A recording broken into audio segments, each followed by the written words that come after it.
आज हम आप सभी मित्रों को मीन राशि एवं मीन लग्न की संपूर्ण जानकारी को देने के लिए आए हैं। तो सबसे पहले मीन को अंग्रेजी में किस नाम से जाना जाता है इसकी चर्चा कर देते हैं। तो मीन को अंग्रेजी में पीसेज के नाम से जाना जाता है और इसके प्रतीक चिन्ह जो होते हैं वो मछली होते हैं और इसके स्वामी ग्रह जो होते हैं, मुख्य ग्रह जो होते हैं वो गुरु होते हैं। अब यह चर्चा करते हैं कि मीन राशि का आखिर निर्माण कैसे हुआ।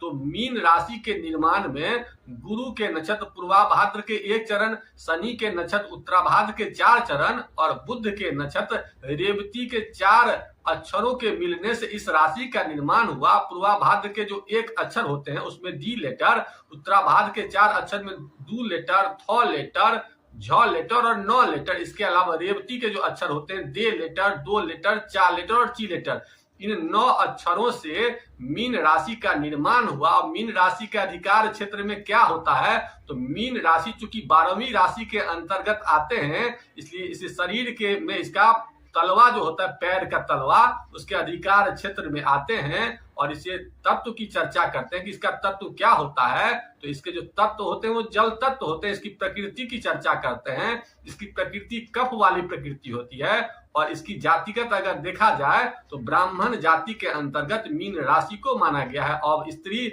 जाति में इसे स्त्री की जाति दी गई है। और इसके तत्व की अगर चर्चा की जाए, विशेषता स्वभाव की चर्चा की जाए, तो ये द्वि स्वभाव वाले होते हैं। इनमें चर का भी गुण पाया जाता है और स्थिरता का भी गुण पाया जाता है, इसलिए द्वि स्वभाव राशिगत इनको कहा गया। अब यह चर्चा करते हैं कि मीन लग्न और मीन राशि के लोगों का स्वभाव कैसा होगा।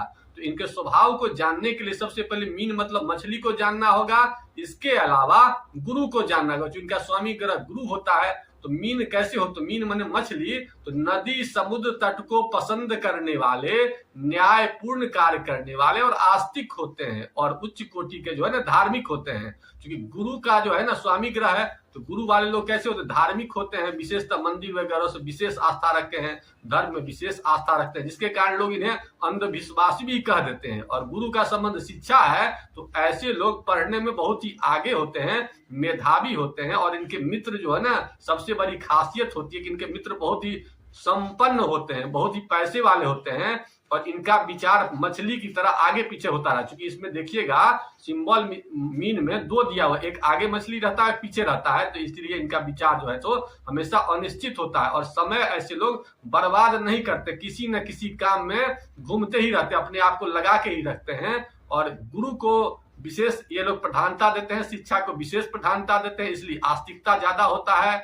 ज्ञान ज्यादा लेने का कोशिश करते हैं, बुद्धिमान व्यक्तियों के साथ बैठने का कोशिश करते हैं और विद्वान लोग इन्हें विशेष सम्मान करते हैं। और समाज में एक ऐसे लोग नई विचारधारा को देने वाले होते हैं, ऐसे लोग चिंतक होते हैं, नवीन विचार को रखने वाले होते हैं, आकर्षक व्यक्तित्व वाले होते हैं और अंतर्मुखी होते हैं और हमेशा परिवर्तन की चाहत को रखने वाले होते हैं। इस प्रभाव के स्वभाव जो है ना मीन लग्न मीन राशि वाले लोगों के होते हैं। अगर आपकी भी राशि मीन लग्न या मीन राशि है तो आपका भी स्वभाव ऐसा ही होगा। अगर आपका स्वभाव ऐसा नहीं है तो आप अपनी जन्म कुंडली को फिर से बनवाने का प्रयास करें। इसके अलावा अब यह चर्चा करते हैं कि मीन राशि वालों के लिए शुभ कारक ग्रह कौन कौन होता है।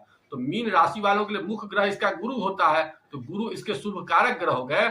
अब सबसे पहले इनके इष्ट देव की चर्चा करते हैं। इनके इष्ट देव जो होते हैं, चूंकि पंचम घर में 4 नंबर लिखा रहता है, तो भगवान शिव इनके इष्ट देव होते हैं।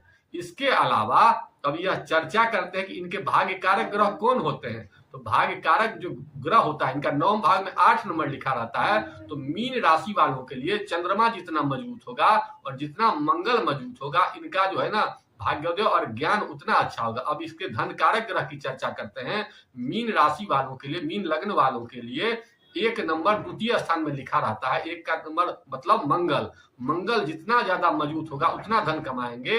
और एकादश स्थान में 10 नंबर लिखा रहता है, तो बैंक बैलेंस के लिए शनि जितना मजबूत होगा उतना इनका धन बढ़ेगा। अब इनके सुख कारक ग्रह की चर्चा करते हैं। तो चतुर्थ भाव में 3 नंबर लिखा रहता है, तो 3 नंबर का जो स्वामी ग्रह होता है बुध होता है। तो बुध जितना मजबूत होगा उतना इनका सुख भी बढ़ेगा, जमीन जायदाद भी बढ़ेगा और पति पत्नी का जो सप्तम घर होता है उसमें भी 6 नंबर लिखा रहता, तो उसका भी स्वामी ग्रह बुध हुआ। तो बुध को मजबूत करने से सुख में भी वृद्धि होगी, पति पत्नी के जो है ना संबंध उसमें भी अच्छाई होगा। इसके अलावा इनके कर्म भाव की चर्चा करते हैं, तो कर्म भाव में जो 9 नंबर लिखा हुआ है, तो 9 नंबर का स्वामी ग्रह गुरु होता है और गुरु लग्नेश भी है। तो लग्नेश मजबूत होने से कर्म भी अच्छा होगा और विशेषता जो है आपका भाग्य भी अच्छा होगा और कर्म भी अच्छा होगा, और चूंकि आप अच्छे हो जाएंगे तो सब कुछ अच्छा हो जाएगा।